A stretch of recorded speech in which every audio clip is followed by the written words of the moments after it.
ஐயா ஜேம்ஸ் கேமரூனு இப்படி ஒரு பிரம்மாண்டமான படத்தை எடுத்து எங்க எல்லாரையும் மிரட்டி விட்டீங்க போங்க. 2025ல ரிலீஸ் ஆன அவதார் ஃபயர் அண்ட் ஆஷ் இந்த படத்தோட ஸ்டோரி என்னன்னா, அவதார் பார்ட் 2 வே ஆஃப் வாட்டர்ல தன்னுடைய மகனை பறி கொடுத்த ஹீரோவும் ஹீரோயினும் அந்த துக்கத்திலிருந்து மீண்டு வர முடியாம இருக்காங்க. குறிப்பா ஹீரோயினுக்கு தன்னுடைய மகனை கொன்ன மனிதர்களை பார்த்தாவே வெறுப்பு தான் உண்டாகுது.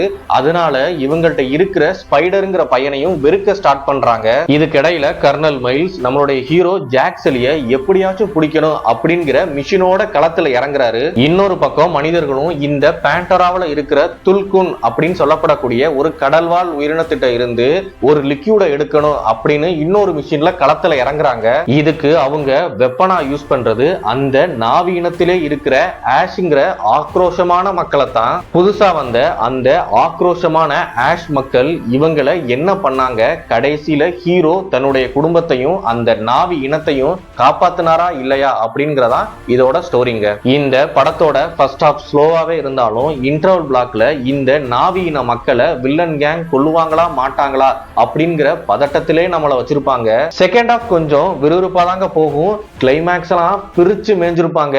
ஒரு ஆக்டோபஸ் மாதிரி ஒரு விலங்கு ஒண்ணு வருங்க, அந்த சீனெல்லாம் அப்படியே புல்லரிச்சு போச்சு. இந்த படம் வந்து நமக்கு ஒரு மிகப்பெரிய விஷுவல் ட்ரீட்டுங்க.